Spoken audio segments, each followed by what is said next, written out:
What's going on, guys, and welcome back to WWE Network and Chill, where every single week I, Graham Jason Matthews, break down all the original content I watch on the WWE Network, as well as on the E-Network, because today we're talking the Season 4 finale of Total Bellas, Season 4, Episode 10, entitled The Evolution of the Bellas. So this episode picks up where the last episode left off, with the Evolution main event for the Raw Women's Championship between Raw Women's Champion Ronda Rousey and the challenger Nikki Bella. So Nikki Bella kicks off this episode by saying, it goes to show that the world was ready for an all-women's pay-per-view, just based off the reaction the match got and the pay-per-view got, which it was easily, in my opinion, and this is debatable, but I thought this was kind of a slam dunk, that the Evolution pay-per-view was by far the best pay-per-view WWE put together in 2018. Top to bottom, just an excellent show, including this main event. Honestly, I had very low expectations for Rousey versus Bella, considering Nikki Bella is not a Sasha Banks in the ring. She's not terrible. She has improved. And Ronda Rousey is still relatively new to wrestling. But they exceeded all my expectations and had a really, really good match. Nikki said that she was proud of the women. Obviously, she lost, by the way. She lost the match and failed to win the championship. But she said she was proud of all the women who took part of the pay-per-view, and really all the women who paved the way for them to get to this point.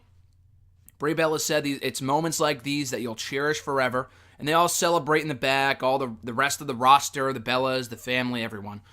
And Nikki Bella notes that WWE Creative wants the storyline to stretch until Survivor Series, which I think was discussed either on the last episode or the episode before that. So this isn't really anything new. But because of how well it was going into Evolution, I guess Creative wanted to stretch it out until the Survivor Series pay-per-view, which was about 3 or 4 weeks after Evolution in November.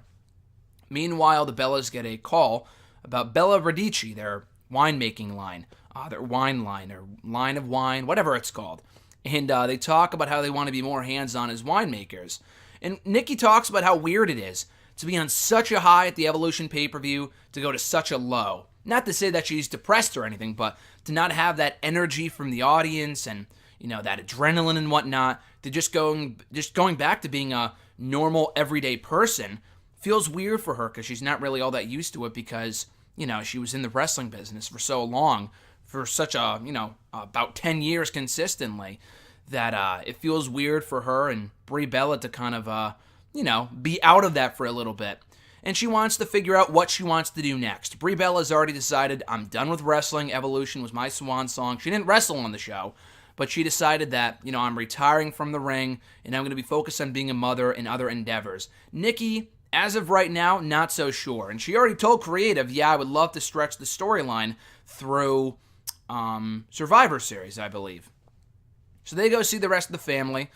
Daniel Bryan talks about how he's been salivating over the idea of doing something different for so long now. And the comeback was great. He had an awesome comeback in the ring at WrestleMania 34. It's great to be wrestling again for him and whatnot.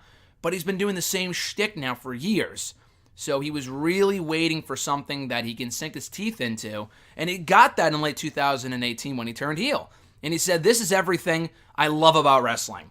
And he talks about looking forward to being a bad guy. And they show the clips of him delivering the low blow to AJ Styles, which led to him becoming the WWE Champion on SmackDown right ahead of Survivor Series. And they talk about that match, too, that he had with Brock on that pay-per-view.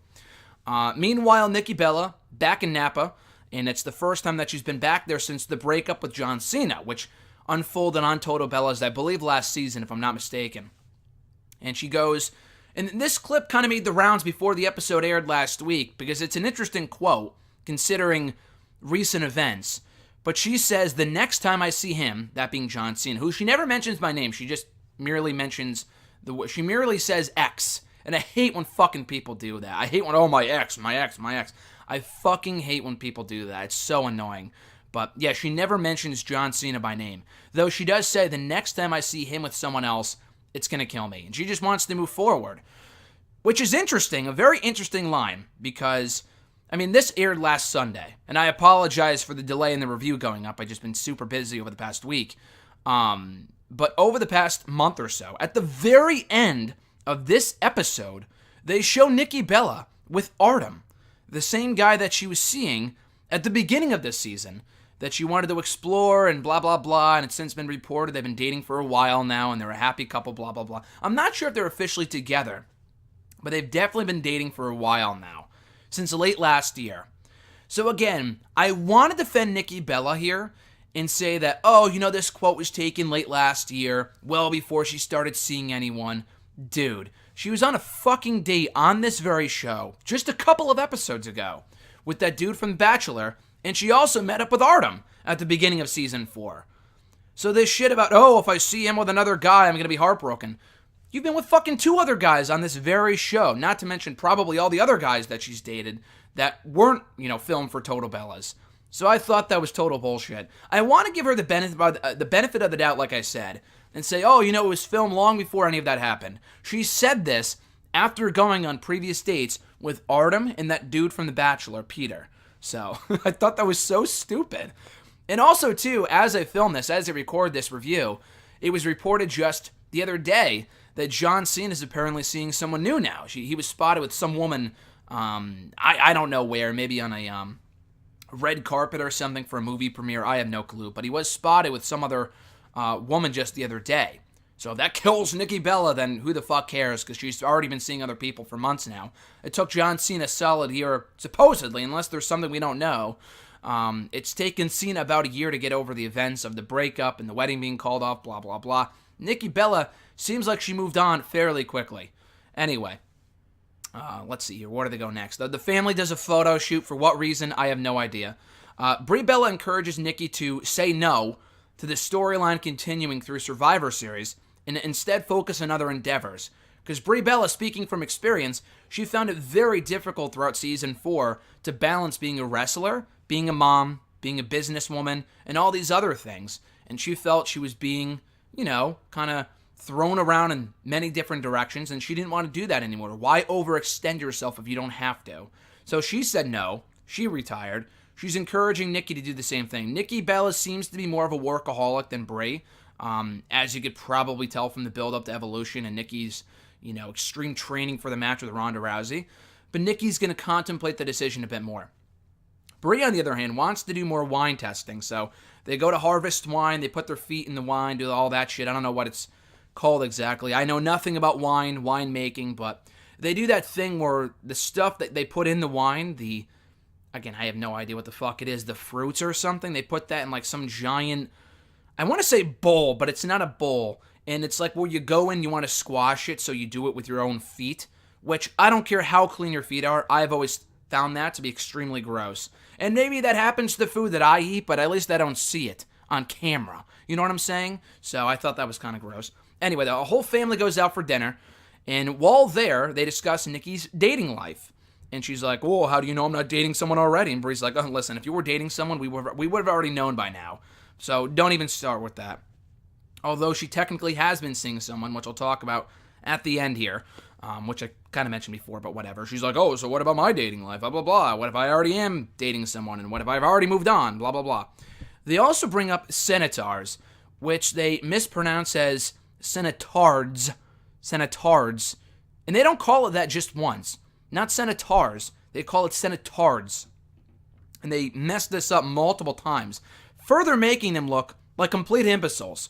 And I know I've mispronounced words here on the show before, but Sennett Tardes just for some reason sounds offensive. Anyways, they talk about wanting to do more wine stuff with the Bella Radici line. Bella Radici, whatever the fuck it's called. Nikki says, honestly, I wish I didn't say yes to the tours because I feel overextended, I feel burned out, I feel exhausted. I really wish I did not go on these tours. Not that she said yes to the Survivor Series thing, which I'm not sure if that was ever really in the cards, because I feel like if it was, she would have been on Raw the next night to build to a rematch with Ronda Rousey at Survivor Series, but she wasn't. She did agree to go on the tours, the international tours, which I couldn't find any record of on, not IMDb, but like Cage Match and those type of websites that list every match that every wrestler has had. Then again, it was a house show loop, and they don't always get the house shows. So I'm not saying that she's lying, but I don't remember her going on the international tour to like Spain and all those other places after Evolution. I might be wrong. I probably am.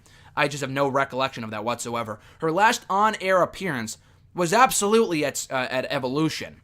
And I guess there was a debate as to whether the storyline should continue. But on television, they made no mention of that whatsoever. There was never any indication that the Nikki Bella Ronda Rousey feud would go all the way through Survivor Series. It seemed pretty clear that it would end at Evolution. So I don't know if that's fabricated. The Taurus stuff, I guess she definitely did do because they showed footage of it. Anyway, let's see here. So Daniel Bryan headlines the Survivor Series pay-per-view the same night of Brie Bella's birthday party. So Bryan is in the main event facing Brock Lesnar, his dream match, the match he's always wanted, and we'll talk more about that in a second. So while at Brie Bella's birthday party, Nikki talks about the brutal travel schedule that she's had to go through since being back for Evolution, the whole build up to that pay-per-view, doing the media, doing the recent tour, and she goes, just nonchalantly, yeah, I'm going to retire. Just out of the blue, she goes, yeah, I'm going to retire. Not to say that the writing wasn't already on the wall, but it seemed like a bit anticlimactic for her to just say, yeah, I'm done. Unlike with Brie, who just kind of made a big deal about it, which I guess I respect Nikki's approach a bit more. I like the whole, yeah, I'm just kind of done. Not the whole, like, listen, I have an announcement, everyone. I'm retiring from wrestling, blah, blah, blah. Like, look at me, I'm so important. I hate that shit. So, I'm kind of glad that Nikki Bella did it in a way where it was, I don't know, a bit more modest. It might be the right word, probably not, but she didn't make as big of a deal about it as Brie Bella did, which I thought was interesting. You would think it would be the other way around, but it wasn't.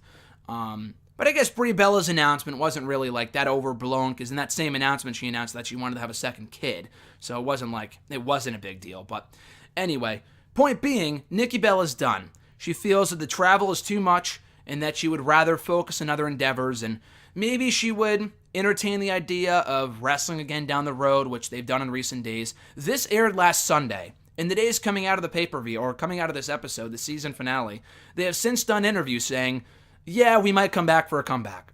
So it's like, did you really ever retire? You know, like Brie Bella's already retired once before, back at WrestleMania 32. And I think they called it a retirement at the time. Maybe not on television, but definitely behind the scenes. And, yeah, so, and then she ended up coming back about a year, 2 years later.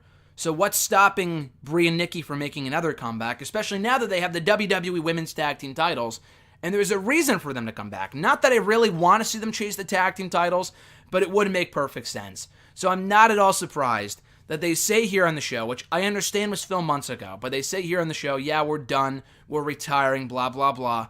And then they come out and say in interviews, just days after this episode aired, yeah, we might be thinking about making a comeback.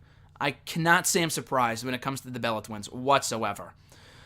She also announces, while at dinner with the rest of the family at Brie Bella's birthday party, that she bought a house in L.A.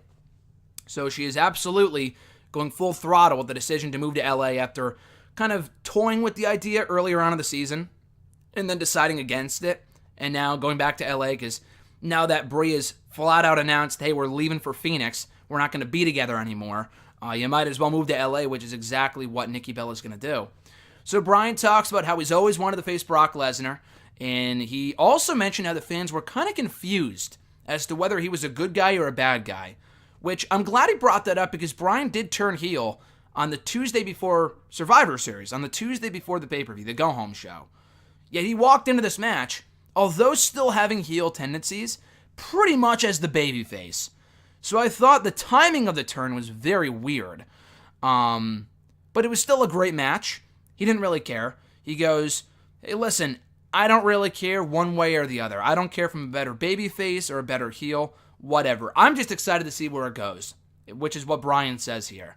And the match was awesome. It was a really, really great match. So it doesn't really matter what the fans thought of the heel turn or they thought he was a face, blah, blah, blah. The crowd reaction, I will admit, was a bit, confusing at first. But the actual match was great and it made up for the whole confusing aspect as to whether he was a babyface or a heel. So like I said, he's looking forward to seeing where it goes. Brie Bella, for a family dinner, another fucking family dinner, she brings in a senator, not a Sennett Tardes, and they get it right finally by this point. She brings in a senator for their family dinner. They have a fun time. Brie starts packing for Phoenix, and Brie tells Nikki, listen, I'm making all my decisions based off my daughter, Birdie Joe. So I'm sorry, but you're no longer the top priority in my life anymore. So they say goodbye, they part ways. It's a very emotional goodbye. I mean, it's not like they're leaving each other forever, but they've been pretty much joined at the hip for their entire lives, living where the other one lived and doing everything together, even when they had, significant others. But now that Brie is finally off to Phoenix to start a new life, or start another life that she had before, I don't really know, depending on how you look at it. In Phoenix, Nikki's finally got to branch off on her own. And Nikki hopes that she made a good decision. So we'll see where it goes. So finally, Brie and Brian move into their new place in Phoenix, and they kind of get comfortable, and Brian's all, flustered because he doesn't know where everything goes, and he hasn't slept in 2 days, and it's a whole process. But Brie does mention, listen, it's very hectic right now, but at least moving forward, it'll be less hectic, with a lot less going on. We finally moved. No more Evolution pay-per-view. I'll be home. I'll be doing this stuff. I can watch Birdie Joe. So just look at the bright side. It's going to calm down eventually.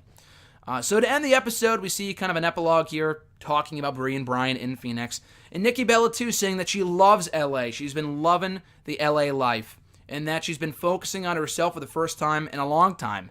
And it's also officially announced at the end of this episode that she's been dating Artem now for a few weeks, months. I don't know when this epilogue took place.